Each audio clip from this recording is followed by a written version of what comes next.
월드컵 최다 우승국 브라질. 세계에서 가장 유명한 국가대표팀이자 축구하면 떠오르는 나라 중 하나입니다. 세계 어느 리그건 활약하는 브라질 출신 축구 스타가 존재한다는 점에서 더 이상의 설명은 필요하지 않죠. 그들은 펠레가 이끌었던 4번의 월드컵에서 3번의 우승을 하며 이미 유니폼에 별 3개를 새기고 있었습니다. 80년대 잠시 주춤하던 브라질은 90년대 들어 다시 전성기를 맞이하게 됩니다. 그 시작은 94년 미국 월드컵. 브라질 축구를 상징하는 삼바 축구, 개인기에 능숙하고 발이 빠르며 드리블을 잘하는 성향을 지니고 있습니다. 이런 진가 정신을 바탕으로 한 화려한 공격 축구가 브라질 축구의 주요 특징이죠. 그러나 호마리우, 베베토, 둥가를 필두로 한 브라질 국대는 지금 우리가 아는 삼바 축구와는 조금 다른 모습이었습니다. 이들은 수비 중심적인 실리 축구로 94 월드컵에 도전장을 내밀었죠. 본선 B조에 속한 브라질은 카메룬, 러시아, 스웨덴과 한조가 됩니다. 브라질의 첫 번째 상대는 러시아였습니다. 호마리우를 필두로 초반부터 거세게 몰아붙이는 브라질은 러시아 골키퍼 카린의 선방에 고전합니다. 베베토가 시저스킥을 날렸으나 공중으로 떠버리죠. 그러던 전반 26분 코너킥 찬스에서 호마리우가 마무리하며 스코어 1대0을 만들어냅니다. 이후에도 시종일관 몰아붙이며 추가골을 노리죠. 그리고 후반 52분 호마리우가 얻어낸 PK를 하이가 성공시키며 2대0, 첫 경기를 깔끔하게 잡아내는 브라질이었습니다. 2차전 상대는 카메룬. 90년 월드컵에서 로저 밀러를 중심으로 8강까지 진출한 돌풍의 팀이었기에 결코 방심할 수 없는 상황. 하지만 경기는 싱겁게 끝나죠. 전반 1골, 후반에 2골을 추가한 브라질은 카메룬을 3대0으로 잡아냅니다. 이미 조별리그 2승을 챙기고 마지막 스웨덴과의 경기를 1대1로 비기며 조 1위로 16강에 진출한 브라질. 8강 상대는 홈팀 미국이었습니다. 브라질은 개인기로 상대 진영을 휘젓기 시작합니다. 미국은 밀집 수비와 옵사이드 트랩을 적절히 활용하여 브라질의 공격을 막죠. 전반 11분 미국이 결정적 찬스를 맞이했으나 마무리를 할 수 있는 선수가 없었습니다. 전반 22분 상대 옵사이드 트랩을 절묘하게 뚫은 브라질 공격진이 세트피스를 연결합니다. 그러나 아우다이르가 마무리 짓지 못하며 경기는 득점 없이 흘러갑니다. 전반 42분 아라우주가 상대 선수를 팔꿈치로 가격, 다이렉트 퇴장을 당하고 말죠. 한 명이 부족한 상태로 브라질은 후반전을 맞이합니다. 공백이 생겼지만 공격을 주도하는 건 여전히 브라질이었습니다. 그러나 득점은 성공시키지 못하고 있었죠. 그러던 후반 74분 마침내 베베토가 선제골을 성공시키며 앞서가게 됩니다. 미국이 간간히 동점골을 노렸으나 결정력이 부족했고 브라질이 그대로 8강으로 가게 되죠. 8강 상대는 네덜란드. 전반에 득점을 못한 양팀은 후반에서 난타전을 보여줍니다.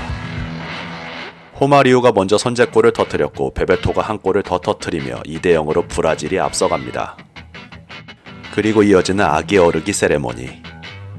네덜란드는 베르캄프가 아름다운 터치로 2대1, 빈테르가 크로스를 헤더로 마무리 지으며 2대2 동점을 만들어내죠. 그리고 후반 81분 프랑쿠의 환상적인 프리킥 골이 터지며 브라질이 재역전에 성공하죠. 그렇게 경기는 종료, 브라질이 4강으로 가게 됩니다. 브라질의 4강 상대는 다시 만난 스웨덴. 브라질은 끊임없이 공격을 몰아칩니다. 그러나 신기할 정도로 득점이 나오지 않았죠. 호마리우와 베베토의 결정력도 좋지 않았습니다. 키퍼까지 제치고 들어갔다고 생각된 볼은 스웨덴의 끈질긴 수비에 막히고 맙니다. 끈질긴 수비로 브라질 공격을 막던 스웨덴은 후반 62분 스웨덴 주장 요나스 테른이 퇴장당하며 힘이 빠지기 시작합니다. 그리고 후반 80분 호마리우가 헤딩 결승골로 브라질을 결승으로 이끄는 데 성공하죠. 우승까지 이제 단 한 경기. 결승 상대는 아리고사키가 이끄는 이탈리아였습니다. 월드컵 우승컵을 놓고 펼치는 일전인 만큼 거친 경기가 계속됩니다. 브라질이 더 많은 공격을 펼쳤으나 이탈리아의 빗장 수비는 매우 단단했죠. 이탈리아가 간간히 공격했으나 후반에도 주도권은 브라질에 있었습니다. 그리고 연장으로 간 경기에서 호마리우가 결정적 찬스를 놓치며 균형을 깨지 못합니다. 끝까지 수비 집중력을 유지했던 이탈리아였죠. 승부차기로 간 경기는 이탈리아 첫 번째 키커 바레시의 실축, 마사로 바조마저 실축하며 브라질이 펠레의 1970년 월드컵 이후 34년 만에 월드컵 우승에 성공하게 됩니다. 디펜딩 챔피언이 된 브라질은 2연패를 위해 프랑스 월드컵에 도전합니다. 브라질의 스쿼드는 4년 만에 더 강력해졌습니다. 카를로스와 히바우드, 제호베르투, 공격진의 호나우두가 절정의 기량을 뽐내고 있었습니다. 조별리그 A조에 속한 브라질은 스코틀랜드, 모로코, 노르웨이와 한조가 됩니다. 스코틀랜드와 모로코를 잡아내며 16강을 확정한 브라질의 3차전 상대는 노르웨이. 베베토의 골이 나왔을 때만 해도 브라질의 3승이 확실해 보였습니다. 그러나 16강 진출을 위해 경기를 반드시 잡아야 했던 노르웨이가 후반 막판 엄청난 집중력을 보여주죠. 후반 80분 안드레 플로가 동점골을 만들며 1대1. 경기 종료 직전 브라질 수비 바이아누가 파울로 PK를 헌납하며 2대1로 경기가 종료됩니다. 여담으로 브라질은 지금까지 노르웨이와 4차례 맞대결을 펼쳤으나 한 번도 승리하지 못한 징크스를 갖고 있습니다. 16강에서 칠레를 4대1로 대파하고 브라질은 8강에서 덴마크를 상대하게 됩니다. 덴마크는 빠르게 전개한 프리킥 혼전 상황에서 에르겐센이 선제골을 터뜨리며 앞서갑니다. 그러나 베베토가 전반 10분 동점을 만들고 히바우드가 전반 26분 역전을 성공시키며 전반전을 마무리합니다. 그런데 후반 5분 라우드럽이 동점골을 뽑아냅니다. 덴마크에 기회가 오는 듯 했죠. 아쉽게도 덴마크의 희망은 10분을 넘기지 못했습니다. 후반 60분 히바우드의 벼락같은 중거리 슛이 터지며 3대2 펠레 스코어. 이후 덴마크가 찬스를 살려내지 못하며 경기는 종료, 브라질이 4강으로 가게 됩니다. 4강 상대는 네덜란드. 과연 네덜란드는 94 월드컵 리벤지에 성공할 수 있을 것인가? 호나우두의 폭발력을 미리 차단하고자 하는 네덜란드. 카를로스가 먼 거리에서 프리킥을 시도하나 반대사를 정면으로 갑니다. 높이를 활용해 골문을 열고자 하는 클라이버르트, 그러나 정확하진 않습니다. 먼저 골문을 연 건 브라질. 후반 시작 1분 만에 히바우드의 그림 같은 패스를 받은 호나우두가 선제골을 뽑아냅니다. 실점 이후 적극적으로 공격하는 네덜란드. 호나우두가 결정적인 찬스를 맞이하나 반대사의 판단이 좋았습니다. 또다시 노마크 찬스 기회를 얻는 호나우두, 그러나 다비지가 스피드로 호나우두를 이겨냅니다. 그리고 정규시간 종료 3분 전 더부르가 오른쪽에서 올린 크로스를 클라이버르트가 마무리 지으며 동점골을 만들죠. 1대1로 정규시간이 종료되고 연장으로 가는 경기. 호나우두가 개인기를 슈팅으로 이어갔으나 반대사의 선방에 막힙니다. 클라이버르트의 슈팅은 골문을 벗어나죠. 골든골 획득에 실패한 양팀의 승부차기가 시작되고 양팀 모두 두 번째 키커까지 성공합니다. 이후 네덜란드는 세 번째 키커로 나선 코쿠, 네 번째 키커로 나선 더부르가 연이어 타파레우의 선방에 막히며 브라질이 결승에 진출하게 됩니다. 94년에 이어 또다시 브라질에 막히고 마는 네덜란드였죠. 브라질의 결승 상대는 프랑스였습니다. 세기의 대결이 기대되는 결승전이었죠. 전반 27분 지단의 헤딩골이 터지면서 브라질이 끌려가기 시작합니다. 호나우두가 계속해서 동점을 노렸으나 튀랑과 루베프에게 막히고 말죠. 오히려 정교한 공격을 펼치는 건 프랑스였습니다. 전반 추가 시간 지단이 또다시 헤더를 성공시키며 스코어 2대0으로 후반전이 시작됩니다. 후반전에도 브라질은 프랑스의 단단한 방패를 뚫어내지 못하며 고전합니다. 그렇게 시간은 흘러갔고 후반 추가 시간 2분 푸티에게 추가골까지 허용하며 3대0 게임 오버였습니다. 프랑스가 월드컵의 주인공이 되는 순간이었죠. 브라질은 결승에서 허무하게 무너지며 아쉽게 준우승에 머물고 맙니다. 90년대 마지막 월드컵을 2위로 마무리하고 2002 월드컵 본선에 진출한 브라질. 이번엔 외계인까지 팀에 합류하며 또다시 우승에 도전하게 됩니다. 2002 한일 월드컵에 도전하는 브라질. 삼바 축구의 전성기답게 스쿼드도 화려했습니다. 골키퍼는 마르쿠스, 카푸, 루시우, 카를로스의 수비진, 미드필더는 히바우두, 질베르토 실바, 호나우지뉴, 공격은 호나우두가 절정의 폼을 보여주고 있었습니다. 조별리그 B조에서 티르키예, 코스타리카, 중국을 만난 브라질은 깔끔하게 3승으로 16강에 갑니다. 호나우두와 히바우두는 조별리그 전 경기에서 득점했죠. 다리에 공을 맞은 히바우두가 갑자기 얼굴을 감싸고 쓰러진 게 오게티였습니다. 16강에서 만난 벨기에도 호나우두, 히바우두의 골로 2대0으로 가볍게 승리한 브라질의 8강 상대는 잉글랜드. 프랑스, 아르헨티나, 포르투갈, 이탈리아가 줄줄이 탈락한 상황. 남은 우승 후보 브라질과 잉글랜드가 비교적 빠른 8강에서 격돌하게 됩니다. 개인기와 짧은 패스를 앞세워 잉글랜드의 방패를 공략하는 브라질. 마이클 오원을 필두로 EPL 올스타 멤버를 구성한 잉글랜드는 전반 23분 오원이 선제골을 성공시키며 앞서 나가죠. 이후 잉글랜드는 밀집 수비로 브라질의 득점을 차단하고자 합니다. 브라질은 중거리 슛을 시도하며 잉글랜드의 수비를 흔들죠. 전반 추가 시간 호나우지뉴가 수비수를 끌고 다니며 치고 나갔고 히바우두에게 패스, 왼발로 깔끔하게 마무리하며 동점골을 뽑아냅니다. 왼발을 잘 쓰는 히바우두에게 골을 떠먹여주는 호나우지뉴였죠. 그리고 후반 4분 호나우지뉴의 프리킥이 시먼 키퍼를 살짝 넘겨 골문 안으로 흘러들어갑니다. 후반 시작하자마자 골까지 정립하는 호나우지뉴. 호나우지뉴는 후반 11분 상대 수비에 발을 밟아 퇴장당하며 1골 1도움 1퇴장을 완성시키죠. 이후 소득 없는 공방전을 이어가던 양팀의 경기는 그대로 종료, 브라질이 4강으로 가게 됩니다. 4강 상대는 튀르키예, 호나우지뉴는 퇴장 징계로 뛰지 못하는 상황. 그래도 브라질은 강했습니다. 호나우두와 히바우드는 계속해서 상대를 휘저었고 그 사이 카푸와 카를로스가 오버래핑하며 튀르키예를 공격합니다. 히바우드의 슛이 키퍼 맞고 흐르며 호나우두에게 연결됐으나 마무리 짓지 못하는 호나우두. 시종일관 브라질의 공격이 계속됩니다. 후반 5분 개인기를 치던 호나우두가 반박자 빠른 슛으로 득점을 성공시킵니다. 튀르키예는 라인을 끌어올려 동점을 노립니다. 하지만 브라질의 역습에 고전하죠. 그렇게 결승에 진출하는 브라질, 3연속 결승 진출이었습니다.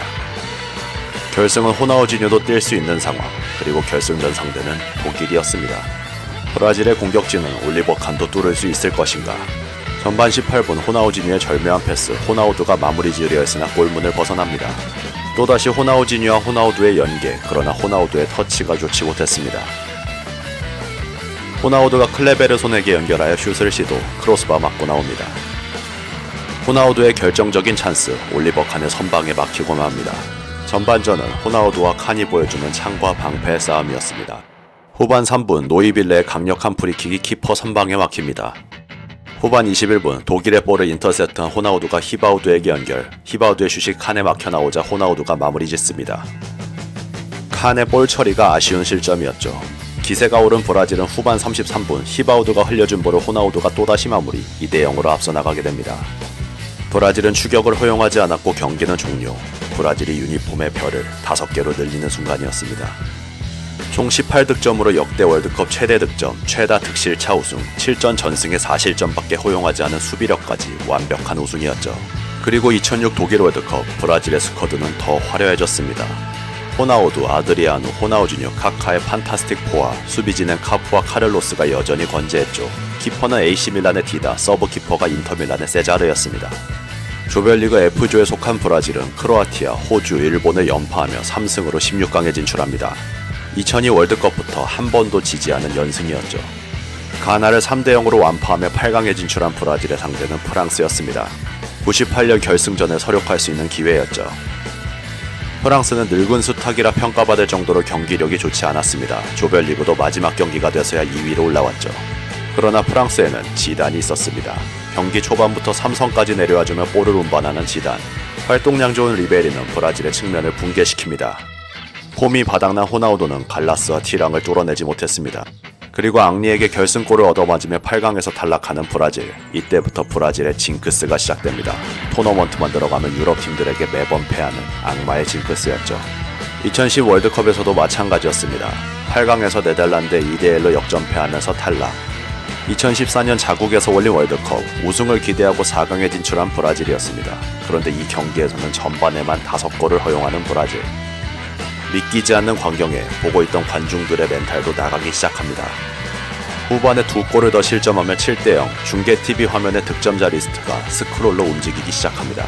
후반 종료 직전 오스카가 한 골을 만회하여 7대1로 경기는 종료됩니다. 객관적으로 불리한 전력, 공격이 안되면 수비라도 열심히 해야 하는데 수비 라인은 완전히 무너져 있었습니다. 마르셀로의 오버래핑은 위태로웠고 다비드 루이스는 본분을 망각한 채 최전방까지 올라가며 공격했죠.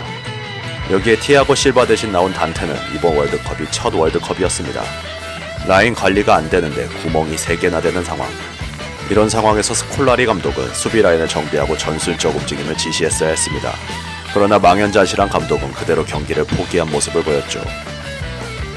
이후 2018년 월드컵 8강에서 벨기에에게 2대1로 패배, 2022 카타르에선 크로아티아의 승부차기로 무너지며 유럽 징크스는 계속되고 있습니다. 16년간 계속되고 있는 지독한 유럽 징크스. 잘 나가던 브라질 국대가 월드컵에서 이렇게 삐걱거리는 이유는 무엇일까요? 일단 선수가 없는 것은 아닙니다. 네이마르 이후에도 뛰어난 브라질 선수들은 꾸준히 나오고 있습니다. 선수층이 워낙 두텁다 보니 국가대표에 뽑히는 것이 굉장히 힘든 게 브라질 국대의 특징이죠. 문제는 이들이 시스템 축구에 잘 적응하지 못한다는 것입니다. 브라질 축구는 개개인의 개성이 중요한 리그입니다. 때문에 체계적이고 조직적으로 움직여야 하는 유럽 축구와 많이 다르죠. 이런 이유로 월드컵에서 짜임새 있는 유럽 축구를 만났을 때 매우 고전하는 게 사실입니다. 선수들의 자기관리도 문제점으로 지적받았습니다. 호나우두의 계보를 이을 것으로 예상됐던 아드리아누. 그는 방탕한 생활로 체중 조절에 실패했고 클럽 내에서 여러 구설수들을 일으키며 본인의 재능을 살려내지 못했습니다. 호나우지뉴 또한 마찬가지였죠. 오만했던 2006 월드컵 때는 휴식만 주어지며 음주감으로 밤을 새우는 일이 많았을 정도로 자기관리가 안되는 브라질 국대였습니다. 감독이 없는 것도 문제점으로 지적받습니다. 2006, 2014 월드컵 때 각각 감독을 맡은 페에이라와 스콜라리. 월드컵 우승 경력은 있었지만 급변하는 현대 축구에서 전성기는 지난 사람들이었습니다. 둥가도 마찬가지였죠. 수비적인 축구를 하고 있음에도 수비가 불안했고 이 때문에 2018 월드컵 예선에서 불안한 모습을 보여줬죠. 수비 조율 능력이 좋은 티아고 실바와 사이가 좋지 않아 대표팀에 소집하지 않는 것도 문제였습니다. 결국 그는 2016 코파 탈락으로 해고되었죠. 치치가 둥가의 소방수로 나서서 브라질의 팀워크를 살려놨다는 평가를 받았고 피파 랭킹 1위를 달성하는 데도 성공했습니다. 월드컵에서도 브라질 특유의 조직력을 잘 살려놨다는 평가를 받았죠. 그러나 2018, 2022 월드컵 2대의 연속으로 유럽팀 상대 수비 대처에 실패했고 결국 감독직을 사임합니다. 이런 이유로 브라질 축구계에선 선수보다 지도자들 육성이 더 시급하다는 말이 나올 정도입니다. 왜 유럽의 지도자들을 선임하지 않는지는 의문이네요. 대한민국 국민으로서 브라질 축구를 평가한다는 게 말은 안 되긴 합니다. 다가오는 북중미 월드컵, 브라질이 문제점을 보완하여 과거의 영광을 되찾을 수 있을지 지켜봐야 될 것 같습니다. 오늘 영상은 여기까지입니다. 끝까지 시청해주셔서 대단히 감사합니다.